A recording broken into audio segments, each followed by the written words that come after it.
In the very first video I made, I talked about why I shouldn't pay collections. Since then, I've had multiple people message me and ask me how to go about sending in dispute letters. In this video, I'll be talking about just that. But if you can, please like this video and then share this video. It really helps spread out the knowledge to the community, which is all I really want to do.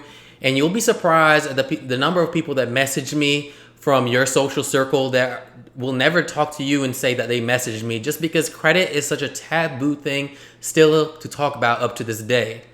And if you can, tag me on it so I can see it and I can interact with you. So I really appreciate that. So first things first is we got to understand the basics of credit. There's 3 reporting agents. It's Experian, there's TransUnion, and there's Experian. I said Experian already? I did. TransUnion, Experian, and Equifax. And don't get them confused with the 2 ways that your score is reported. There's FICO and there's your Vantage score. All right, bear with me here. I'm going to try to explain it out to you. So the credit bureaus, their job is to collect the data and then report it. The place that they're reporting to is how your score is calculated. Your score is calculated by either your FICO or your Vantage score. Now, FICO, think about that as your, I don't even know why I have my hood on, ignore that. But your FICO is your annual report. Think about it that way, okay? Think about FICO as the movie itself.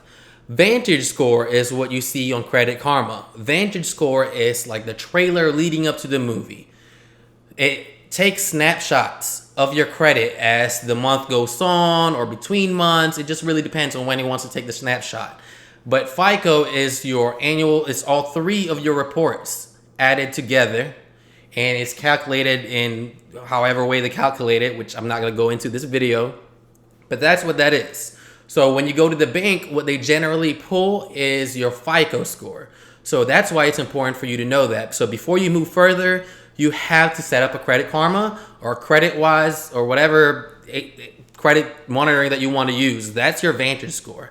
In order to get your FICO score, you are entitled to get 1 free credit report of your FICO annually. You can get that on annualcreditreporting.com. I believe, I might have it wrong. I'm going to put the exact link here.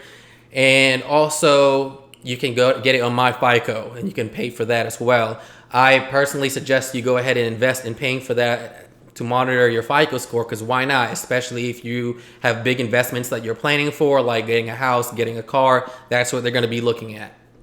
So now that you have that, imagine that you have the report in front of you. The first thing you're going to do is you're going to take a highlighter. You're going to go through and look for anything that's an error or anything that does not look right.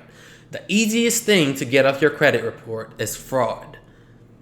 Now, it's the process with it as well, but because of the Fair Credit Reporting Act, there are things there that's in place to protect you, because fraud does happen. So if there's fraudulent charges on there, by law, they have to remove it. So how do you go about doing that? You go about doing that by sending a letter.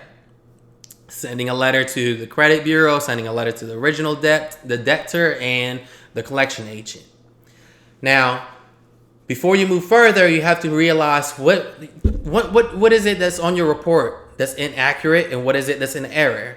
How are you going to go about disputing them? Are you going to dispute them because of a fraud? Are you going to dispute them because of an inaccuracy? Are you going to dispute them because of the bank talked to you and said that, hey, we're going to close this, and then they never ended up closing it? There's multiple ways, but you have to decide before writing out the letter what the letter is going to say. And then once you've drafted up the letter, you have to say concisely in the letter what you want the credit bureaus to do.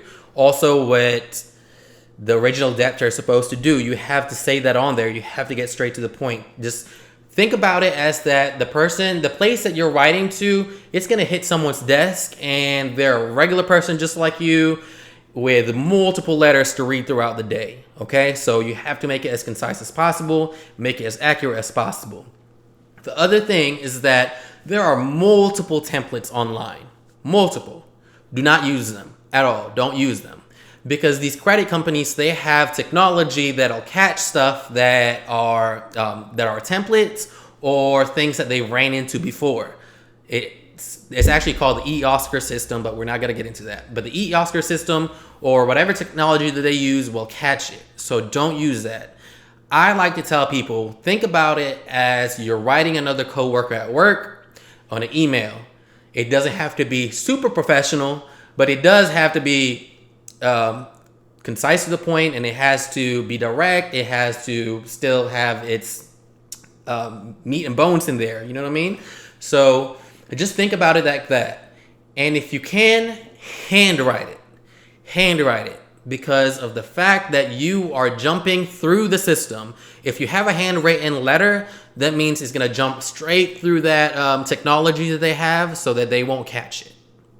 And even if you do decide to write it, even if you do decide to type out a letter, leave the typos in there. I mean, I'm telling you, credit agents that are like me, we get real creative with it. We go through and underline stuff. We change the font just to bypass that, okay? So anyways, now let's get into let's talk about the strategies. There are multiple strategies to to send in your disputes.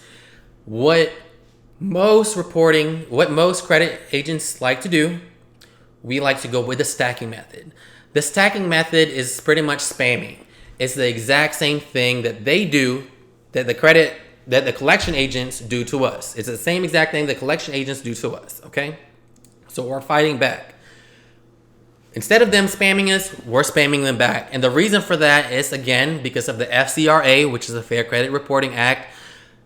There are laws to protect you. One of those laws is they have to reply to you within 30 days. If they don't reply to you within 30 days, they have to delete the supposed debt. That's another thing. When you write these letters, make sure you don't own up to the debt within the letters. Everything you say is hypothetical in the letters. You have to say the supposed debt. The supposed debt that's listed on here. Blah, blah, blah, blah, blah. So don't ever own up to the debt within the letters, okay?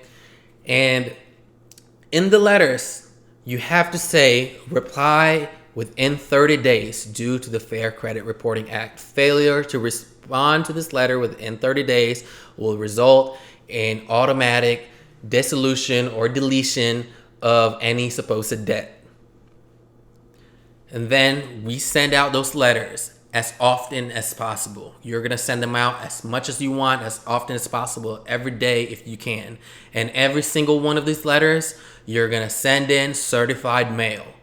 Okay, so for one, because you can track it, and then you also have that as evidence. So if they try to be funny, because that's another thing, these companies, they're very shady. So you can track it. They say, oh, we did reply to him. We replied to him within 30 days. Well, you can be like, boom, here's hard proof. So the first thing is you're sending out the letters to the debt agent, the original creditor, and the collections agent now, okay? So that's the two people you hit up first. If they don't reply to you, and when they don't reply to you, which they won't, especially if you're bombarding them with letters, now you can jump over them. Then that's when you can directly send out your letters to the credit bureaus and tell them exactly what you want them to do and what happened, and provide them with as much evidence as you can, okay? As much evidence as you can. Whether that be the fact that you paid, whether that be the fact that your medical bill was actually covered with insurance. You can provide them the policy period.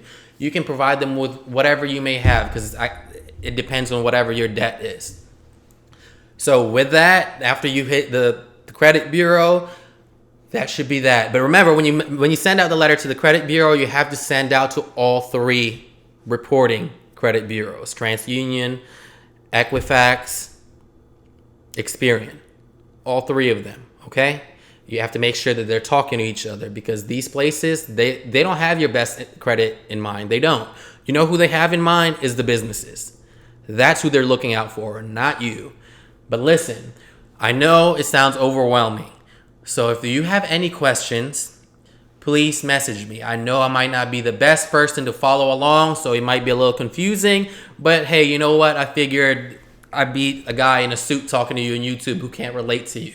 So if you have any questions, feel free to message me, call me, FaceTime me, any of that. Because like I said, the reason why I make these videos is to just be there and help you guys out. I want to be a tool within the community that I know a lot of people don't have access to financial advisors. So here, I'm here for you guys. So don't be afraid to message me. Comment down below. It definitely helps because a lot of people might have similar questions like you who are afraid to ask. Okay? Thank you guys so much. Again, if you can, share this video. Tag me in it so I can see it and share it. So I appreciate you guys. Thank you so much. Have a blessed day.